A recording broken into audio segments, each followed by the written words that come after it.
تیرے حصار میں، اور اس کو تحریر کیا ہے آرز ریشب نے۔ کیان کے جانے کے بعد سنوبر اپنی سوچ کے گھوڑے دوڑانے لگی۔ کیا کروں؟ ہاں، سنوبر نے خوش ہوتے ہوئے کہا، ہیلو، کہاں ہو تم؟ جلدی سے آؤ، اور کچھ گارڈز بھی ساتھ لے کر آؤ۔ سنوبر حیا کے ہاسٹل پہنچ گئی اور پیغام بھجوا کے کہا کہ کہو کیان علی شاہ کی والدہ آئی ہیں۔ بس پھر کیا، حیا نیچے ان سے ملنے آئی، انہیں اپنی تائی زبیدہ سمجھ کے گلے لگ کے روتی رہی۔ پھر وہ حیا کو یہ کہہ کے ساتھ لے آئی کہ میں تمہیں حویلی لے جانے آئی ہوں۔ بیٹا، تمہارے لیے ایک بری خبر ہے، کیان کے دشمنوں نے اس کی گاڑی کے بریک فیل کرا دی تھی، جس سے وہ ہمارے بیچ نہیں رہا۔ سنوبر نے رو رو کر حیا کو ساری بات کہہ سنائی۔ حیا کو جیسے سکتہ ہو گیا، چلو بیٹا جلدی چلو۔ حیا ان کے ساتھ بے جان مورت کی طرح چل پڑی۔ کچھ دور جا کے ایک ویران بنگلے کے آگے گاڑی رکی۔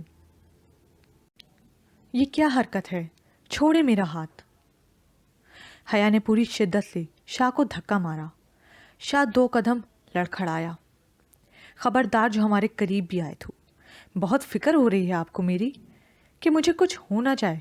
تب کہاں تھے آپ جب میں آپ کو پکار رہی تھی؟ کیوں نہیں آئے آپ؟ کیا کہا تھا آپ نے؟ میں تمہارے پاس ہی ہوں گا، تو کیوں نہیں آئے اس وقت جب بابا کی جان میرے ہاتھوں میں نکل رہی تھی؟ حیا نے اسے پھر سے دھکا مارا۔ وہ چٹان کی طرح کھڑا رہا۔ آپ کو کیا لگا حیا رحمان آپ کو نہیں پہچانے گی؟ پہچان لیا ہم نے آپ کو، اب ہمارے پاس بھی مت آئیے گا۔ حیا شدید غصے کی حالت میں ڈھلانوں پر سے چڑھتی اترتی درختوں کے نزدیک چلی گئی جہاں سب بیٹھے تھے۔ اندر چلو بیٹا، سنوبر نے روتا ہوا چہرہ بنا کے حیا کو پکارا۔ نہیں انٹی، میں نہیں جا سکتی، مجھ میں بالکل ہمت نہیں۔ کیان مجھے چھوڑ کے نہیں جا سکتے، وہ مجھے کہہ کر گئے ہیں وہ جلدی آ جائیں گے۔ حیا نے روتے ہوئے کہا، مجھے بابا کے پاس جانا ہے انٹی، مجھے بابا کے پاس جانا ہے۔ حیا سنوبر کا بازو پکڑتے ہوئے بولی، بیٹا ابھی کیسے جا سکتے ہیں، ہمیں یہاں ہونا ضروری ہے۔ سنوبر نے روتے ہوئے کہا، انٹی آپ مجھے بھجوا دیں، پلیز انٹی، مجھے اندر نہیں جانا۔ ٹھیک ہے بیٹا، تم مجھے ایڈریس دو، میں تمہیں چھوڑ آتی ہوں۔ سنوبر نے رونے کا ناٹک کرتے ہوئے حیا کو تسلی دی اور ڈرائیور کو آواز لگائی کہ گاڑی تیار کرو۔ سنوبر انتہائی چالاکی سے حیا کو اس کے بتائے ہوئے ایڈریس پر لے جانے لگی، ساتھ میں کسی اور کو بھی میسج کرنے لگی۔ کیا ہوا ہے بی جان کو؟ کیان نے بی جان کے کمرے میں داخل ہوتے ہوئے پوچھا۔ سر، یہ بے ہوش ہو گئی ہیں، ان کا بی پی شوٹ کر گیا ہے، ان کو فوراً اسپتال شفٹ کرنے کی ضرورت ہے، ڈاکٹر نے کیان کو دیکھتے ہوئے کہا۔ ٹھیک ہے۔ کیان نے بی جان کو اپنی گود میں اٹھایا اور اسپتال کی طرف نکل پڑا۔ اس بیچ حیا کے کمرے سے نکلتے وقت جو سینسر کیان نے لگوایا تھا اس کی بیپ ہوئی، مگر موبائل آف ہونے کی وجہ سے وہ بے خبر رہا۔ بی جان کو اسپتال کے انتہائی نگہداشت میں رکھا گیا تھا۔ اس بیچ شاہ مضطرب سا آئی سی یو کے گرد چکر لگا رہا تھا۔ بی جان کی شفیق ہستی ہی تھی جس کی وجہ سے وہ آج زندہ تھا۔ آج وہ ایک کامیاب انسان بنا تھا۔ وہ اس کے لیے ماں اور باپ دونوں کا درجہ رکھتی تھیں۔ شاہ نے یہ 1 گھنٹہ انتہائی پریشانی میں گزار دیا۔ ٹھک ٹھک، حیا نے گاڑی سے بھاگ کے اترتے ہوئے دروازہ زور سے بجایا۔ آ رہا ہوں۔ بابا، بابا، کیا ہوا بیٹا؟ رحمان صاحب نے جب دروازہ کھولا تو حیا اپنے بابا سے لپٹ کر رونے لگی۔ بابا، کیان، بابا۔ حیا نے ہچکیوں سے روتے ہوئے بس اتنا کہا اور اپنے بابا کے ہاتھوں میں جھول گئی۔ تم؟ رحمان صاحب نے گاڑی سے نکلتی سنوبر کو دیکھ کے کہا۔ کیوں، میں نہیں آ سکتی کیا؟ سنوبر نے رحمان کو دیکھا جو حیا کو صوفے پہ لیٹا رہا تھا۔ تم یہاں کیسے؟ میں تمہارے بھائی رحیم کی بیوی ہوں۔ سنوبر نے چیدہ چیدہ رحمان پہ چونکا دینے والے انکشاف کر دیے۔ رحمان صاحب بیک وقت بھائی بھابھی اور باپ کی موت کا سن کر صدمہ برداشت نہ کر سکے اور زمین پہ بیٹھ گئے اپنا دل پکڑ کے۔ بس اتنی سی ہمت ہے، ابھی تو میں نے تم پہ اور راز منکشف کرنے ہیں، اپنے دل کو ذرا مضبوط کر لو۔ تمہیں پتہ ہے پچھلے کتنے سالوں سے تمہیں حویلی سے خالی ہاتھ میں لوٹا رہی تھی۔ تمہیں معلوم ہے تمہاری وجہ سے میری کتنی جگ ہسائی ہوئی تھی۔ میں وہ وقت آج تک نہیں بھول سکتی جب لوگ یہ کہہ کے چلے جاتے تھے کہ ضرور لڑکی میں کوئی کمی ہوگی، جب ہی لڑکا اتنا پرانا رشتہ توڑ گیا۔ تمہیں پتہ ہے میں نے دوسری شادی کس سے کی ہے؟ صنوبر نے گھٹنوں کے بل زمین پہ رحمان صاحب کے برابر میں بیٹھ گئی، جن کا چہرہ تکلیف کی شدت سے سرخ پڑ گیا تھا۔ تمہارے پیارے دوست اجمل لاشاری سے۔ اچانک کوئی دروازہ کھول کے اندر آیا۔ او ہو، میری چڑیا کو کیا کر دیا موم آپ نے؟ بلال نے جھک کے حیا کی ناک کی طرف ہاتھ بڑھایا جو دھیمے دھیمے چل رہی تھی۔ بے ہوش ہو گئی ہے بیچاری، لگتا کیان کے مرنے کے غم میں۔ صنوبر نے آخری وار کیا رحمان صاحب پر اور کھڑی ہو گئی، ٹیبل کے اوپر سے پانی کی بوتل اٹھا کے حیا پہ الٹ دی۔ کیان، کیان۔ حیا کیان کا نام پکارتے ہوئی اٹھ بیٹھی اور اپنے ارد گرد دیکھنے لگی۔ بابا، بابا تم؟ حیا بلال لاشاری کو دیکھ کر چونک گئی۔ جی ہاں میری بلبل، تمہیں کیا لگا میں تمہیں ڈھونڈ نہیں سکتا؟ تم چھپ کے بیٹھو گی اور میں خاموش ہو جاؤں گا؟ حیا اپنے بابا کے پاس زمین پہ بیٹھ گئی۔ وہاں کہاں جا رہی ہو میری بلبل، ادھر آؤ۔ بلال نے بے باکی سے حیا کو رحمان صاحب سے علیحدہ کیا۔ اگر کیان کو پتہ چل گیا نا تو وہ تمہیں زندہ نہیں چھوڑے گا، چھوڑو مجھے۔ ہاں، کیان مر گیا ہے، سمجھی؟ میں نے خود اس کی گاڑی کے بریک فیل کیے تھے، بلال نے دھاڑتے ہوئے کہا۔ نہیں، جھوٹ بول رہے ہو، چھوڑو مجھے، میرے بابا کی طبیعت ٹھیک نہیں ہے۔ تمہارا شوہر مر گیا ہے، اس کی گاڑی کے بریک فیل ہو گئے تھے۔ بلال لاشاری نے حیا کو بالوں سے پکڑتے ہوئے تھپڑ مارا۔ نہیں، وہ مجھے چھوڑ کر نہیں جا سکتے۔ حیا اپنا بازو چھڑانے کی کوشش میں ہلکان ہو رہی تھی۔ وہ چلا گیا ہے تجھے چھوڑ کر میری بچی، صبر کر۔ صنوبر جھوٹے آنسو بہاتی ہوئی باہر کی جانب جانے لگی۔ حیا صنوبر کی بات پہ ایمان لاتے ہوئے خاموش ہو گئی۔ شاہ کتنی دیر وہاں کھڑا ہو کر اپنے اندر لگی آگ کو ٹھنڈا کرنے کی کوشش کرتا رہا، مگر بے فائدہ رہا۔ زور سے اپنے جوتے سے پتھر کو ندی کی طرف نشانہ لگایا۔ لگتا ہے حیا بی بی، دو دو ہاتھ تم سے کرنے ہی پڑیں گے۔ شاہ سگریٹ پیتا ہوا سب کی جانب آ گیا، اپنی نظر اس پری پیکر کی تلاش میں دوڑائی۔ وہ اسے بابا کے بجائے کسی دو بڑی عمر کی خواتین کے پاس بیٹھی ہوئی نظر آ گئی۔ اس نے اپنی ایک آئیبرو اٹھا کے اسے دیکھا۔ شاہ کے لبوں پہ ایک خوبصورت مسکراہٹ چھا گئی۔ اس نے اپنے چہرے پہ آئی ہلکی داڑھی پہ ہاتھ پھیرا اور حیا کو کچھ پل دیکھنے کے بعد ٹھیک حیا کے سامنے والی ڈھلان پہ دونوں ہاتھوں کے اوپر سر رکھ کے لیٹ گیا، ٹھیک حیا کے سامنے، جبکہ حیا اس کے اپنے سامنے لیٹنے پر پہلو بدل کے رہ گئی۔ شاہ نے حیا کو دیکھتے ہوئے اسے آنکھ ماری۔ بے شرم کہیں کے، ایسے دیکھ رہے ہیں جیسے ابھی کھا جائیں گے۔ حیا غصے میں بڑبڑانے لگی۔ بیٹا، آپ نے مجھ سے کچھ کہا؟ حیا کے برابر والی بیٹھی خاتون نے پوچھا۔ نہیں انٹی، کچھ بھی نہیں۔ شاہ اس کے بوکھلانے پہ مسکرا پڑا۔ کافی دیر سے ایک ڈھلان پہ بیٹھی سی ایم کی بیٹی شاہ کو گھور رہی تھی۔ میں یہ سوچ رہی ہوں کہ میگزین میں چھپنے والی تصویروں سے بھی زیادہ خوبصورت ہے یہ۔ جب برداشت سے باہر ہو گیا تو اس کا دل مچلنے لگا اس بے نیاز شہزادے کے پاس جانے کے لیے، جو سر کے نیچے دونوں ہاتھ رکھے اوپر آسمان پہ چمکتی بجلی کو بڑی محویت سے دیکھ رہا تھا۔ شام ڈھلنے لگی تھی، وقت گزرتا جا رہا تھا۔ سردی میں